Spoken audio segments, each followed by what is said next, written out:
a super fascinating story is told of the finance minister from whom Mwai Kibaki took over from.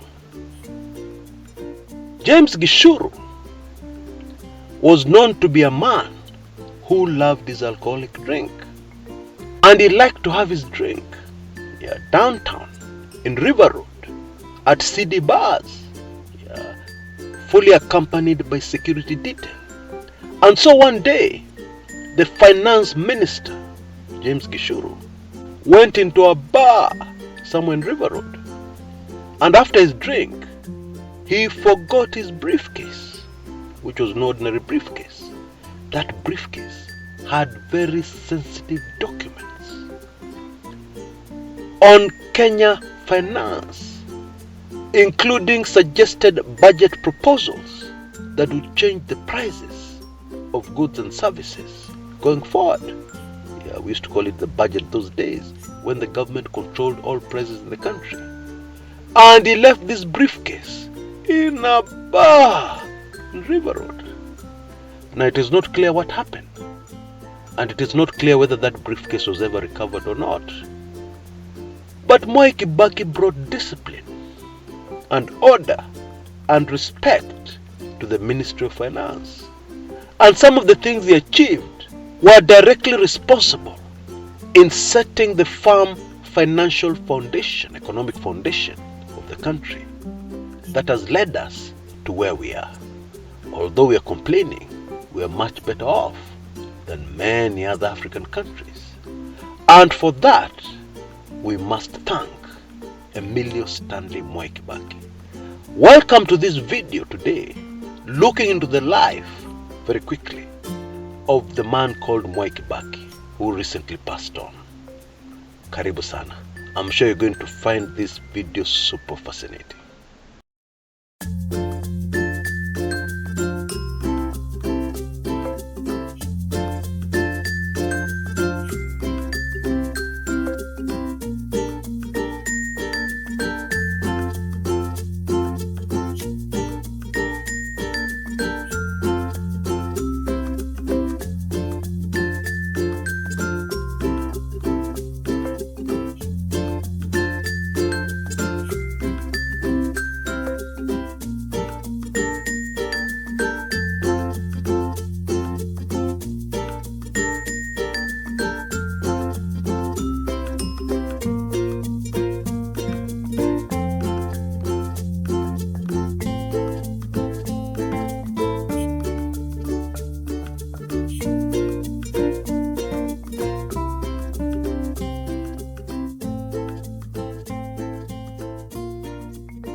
The current very hot local political scene, heated political exchanges, were all brought to a very abrupt stop on the morning of 22nd April 2022 with the passing on of Kenya's third president, Emilio Stanley Mwai Kibaki.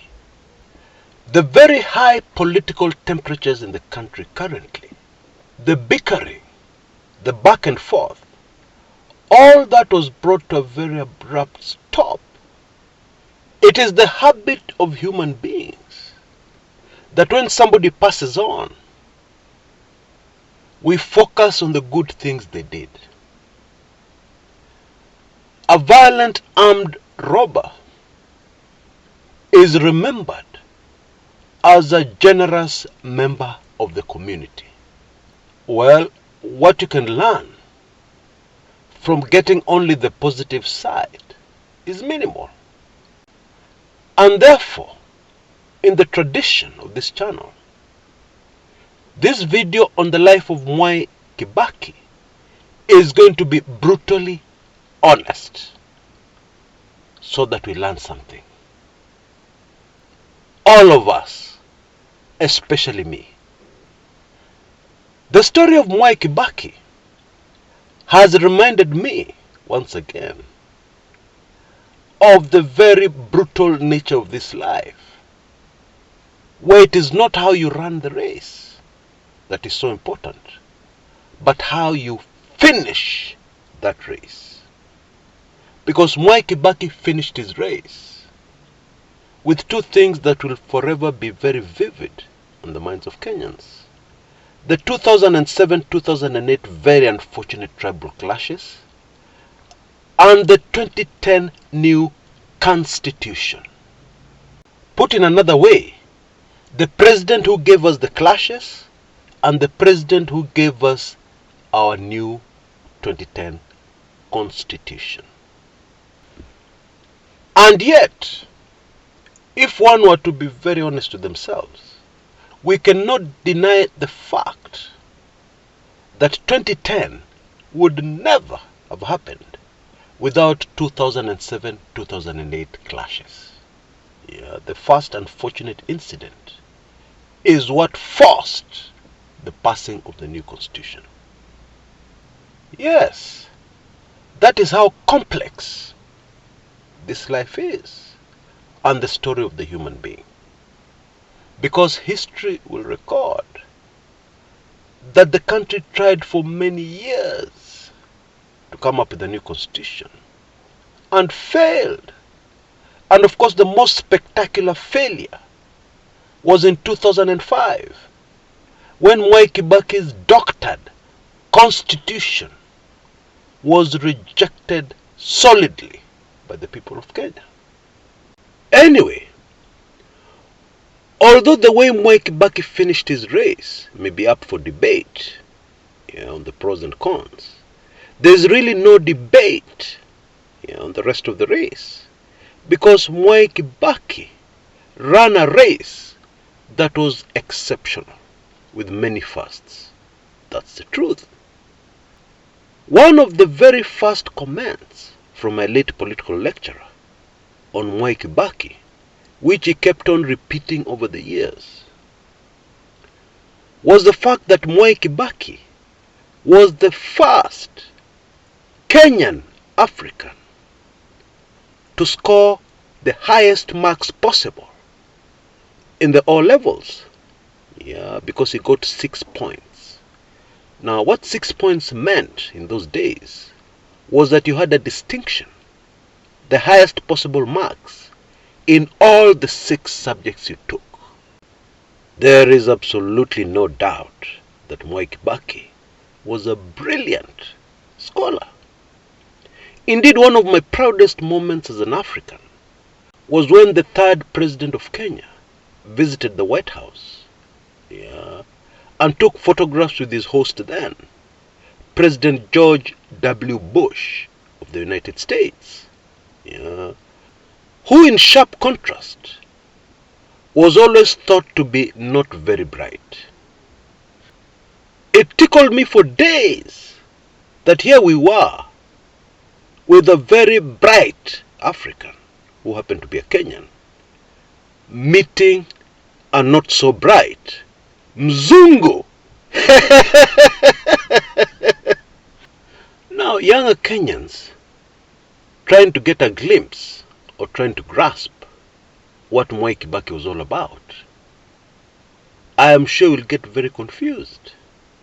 Because whatever they hear from those around them will always be clouded by emotion. Because the truth is, we didn't like Mwai Kibaki. During his presidency, we couldn't wait to remove him from the presidency. Indeed, in 2007, we removed him from the presidency. But he did a pop, rigged himself back, and caused the country to burn. And even as he served his final term, in the Grand Coalition government, we couldn't wait to see Kibaki go home. And yet, meanwhile, Kenya changed. Even as we got very annoyed with this man, Kenya changed completely. Our infrastructure changed. The face of Kenya changed. And more importantly, our economy changed. Many Kenyans' lives were completely transformed financially. People who were very poor when Mwai Kibaki took over, ended up, some of them, as multi-billionaires towards the end of his second term. And they didn't do this by stealing government money. They didn't do this through corruption. Many of them did it in the enabling climate created by Mwai Kibaki's policies. In real estate and in many other businesses, Kenyans prospered. And this is why it's not surprising that most Kenyans want to remember Kibaki as the president who transformed our economy. It's not surprising, because it's true and it's real for very many Kenyans. The reaction of many Kenyans towards Mwai Kibaki during his presidency perhaps is the best illustration of one thing about this man that some Kenyans are still in denial about. And it is this: Mwai Kibaki was never a politician. And I personally believe that Kibaki would never have become president had he been a politician. Because you see, he became president because he was the man who nobody had any major beef with. And of course the reason was because he always sat on the fence. Mwai Kibaki never saw a fence he did not want to sit on. He hated to make decisions, even during his presidency. He was always mtu wa katikati. When all his constituents and the entire central province, Mount Kenya region, House of Mumbi, were against the Moi regime, wanted Moi gone like yesterday, Mwai Kibaki sat on the fence and gave us a proverb that illustrates his character, in my opinion, in a way nothing else can. In Parliament, while Kibaki, as the leader of government business, was moving a motion from the depths of hell, legalizing Kenya's one-party system, making it illegal for anybody to go out there and start their political movement. Kibaki famously said, "You cannot cut a mugumo tree with a razor blade." Now, a mugumo tree are the large baobab trees, aged hundreds of years, that we see in the country called Kenya. You can't cut them down with a panga. Even an axe won't do the job. It will take you weeks to complete the job with an axe. So you can imagine a razor blade. What was Kibaki saying? He was saying that he was aware that people wanted to bring down the government of Moi. But it was impossible to bring down this government because of government machinery, etc., etc. And therefore it was like trying to cut down a mugumo tree with a razor blade. And therefore let's pass this law, because all we have in our hands is a razor blade. There's nothing we can do about it. Mtu wa katikati. In other words, he agreed with those who wanted change, but then he also agreed that the government should remain in place, because all we had in our hands to bring change was a razor blade. Can't do the job. You see, the way a politician grows and becomes a serious politician is by getting involved in mud fights with other politicians, getting into the mud and getting yourself all muddied up. Kibaki, in his entire political life, never got into a political mud fight. Would you call that a politician? In fact, he loathed this thing of having a political back and forth so much that he invented a brand new position in Kenya which we saw for the first time under his administration, that position of government spokesperson. And of course, the first person to be appointed to that post was the current outgoing Machakos governor, Alfred Mutua. And that's one of the reasons why Kibaki's presidency was a very sharp contrast when compared to the presidency of his predecessor, Daniel Toroitich arap Moi, who never hesitated to get into a political mudfight, even when he was president, because he had understood how important it was in swinging public opinion. Kibaki didn't even care about public opinion. He was focused on getting the job done. So much so that he frustrated many politicians and many Kenyans who tried everything to provoke Kibaki into a response. But the president was always silent and only stuck to official stiff statements from State House and statements from his government spokesperson, who usually answered questions after giving his briefings. And so the back and forth with the government spokesperson was the only opportunity to confront the president, the leader you elected. Many interpreted this as arrogance. Some said it was intellectual arrogance because the president valued a university degree over the character of a man.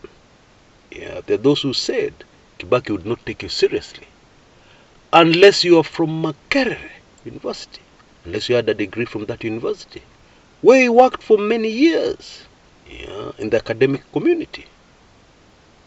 A degree from any other university to Kibaki was questionable, subject to further investigation. And yet arrogance is hardly the word you'd use to describe what happened to Mwai Kibaki in 1988 under the Moi administration. Because in that year, he was dropped as the vice president after serving for 10 years, from 1978 to 1988, and was appointed Minister of Health. Another politician would have resigned on the spot at this demotion, but not Mwai Kibaki. He continued serving as Minister of Health as if nothing had happened, earning the distinction of the only vice president on the entire continent of Africa to be demoted and nothing happens. Life continues as normal. But one of Kibaki's biggest strengths was the fact that his thinking, in everything he did, in every policy decision he championed, was to do something that would impact the highest number of ordinary Kenyans. And there are numerous examples.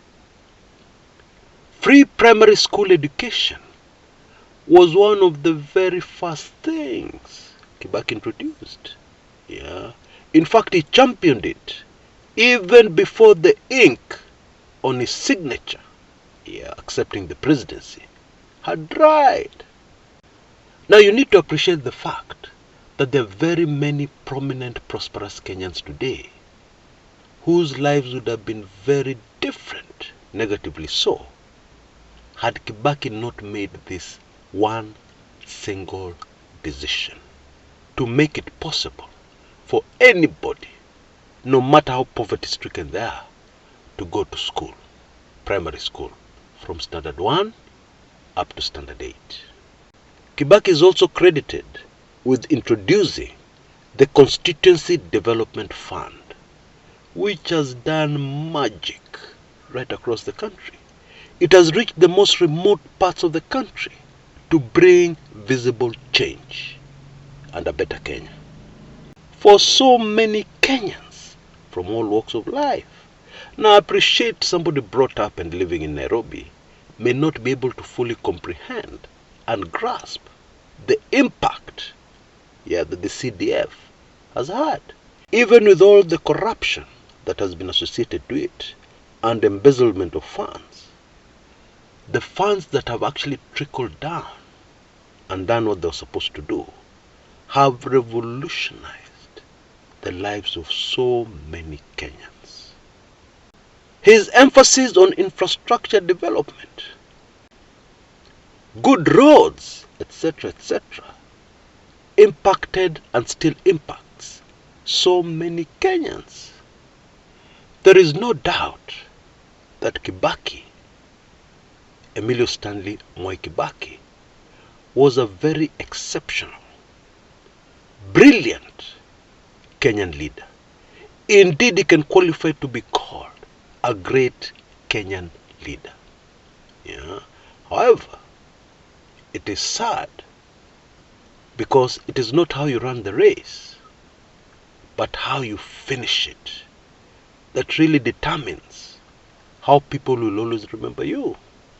And that is sad. And in my opinion, more than a little unfair to Mwai Kibaki. But hey, those are the rules. Now, it is also true to say that the 2007-2008 tribal clashes were not entirely Mwai Kibaki's fault. Now, don't get me wrong. It is also true that there are few critical decisions Mwai Kibaki refused to make. He didn't make in his own arrogant way that cost the lives of so many innocent Kenyans. Wacha wapigane.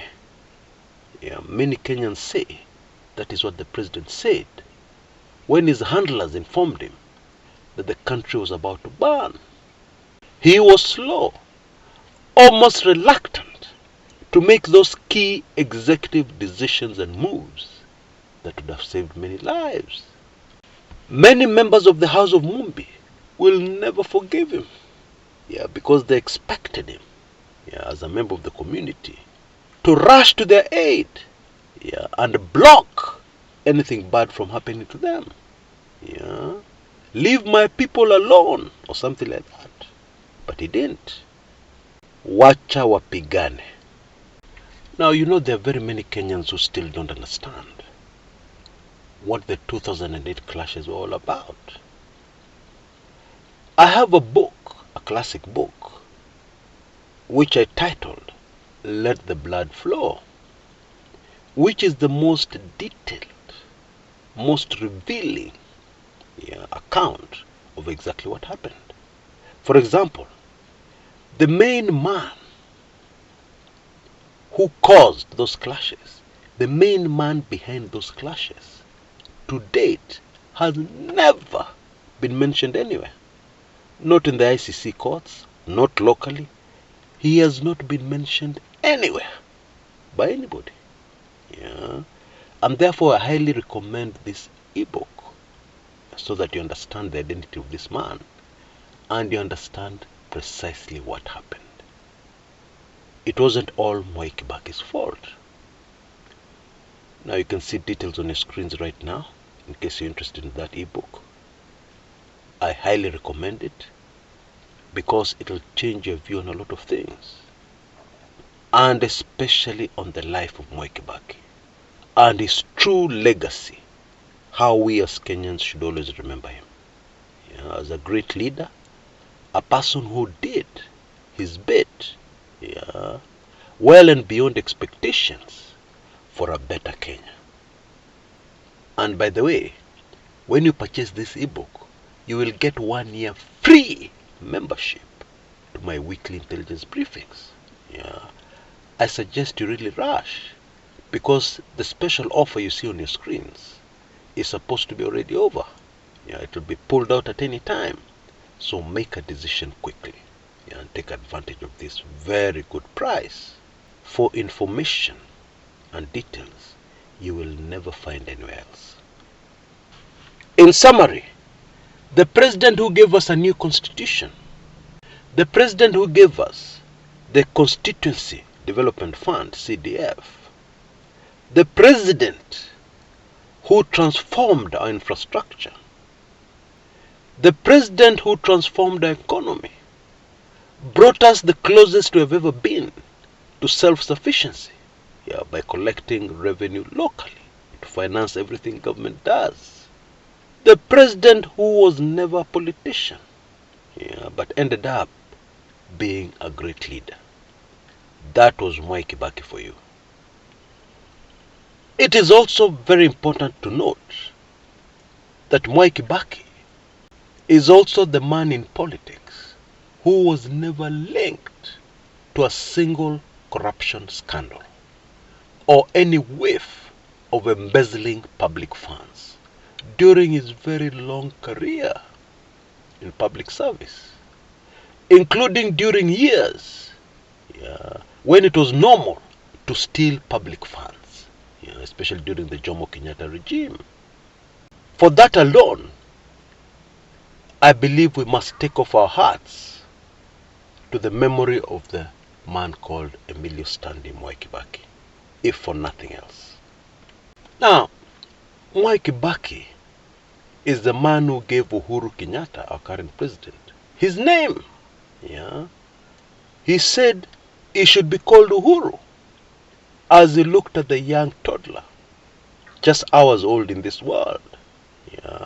And the father of that young toddler, Jomo Kenyatta, liked the idea, and therefore the name Uhuru stuck. But I wonder what Mwai Kibaki would have said then, had he been told by somebody, this child you're naming, because when you name somebody, you're announcing their entry to this world.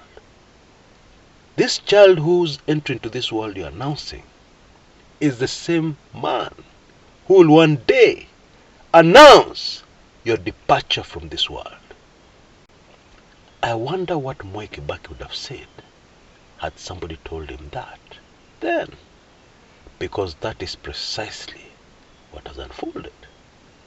It was President Uhuru Kenyatta, Mwai Kibaki's godson, who announced to shocked Kenyans that the third president had left us. Life is super fascinating. Until next time, this is Chris Kumekucha.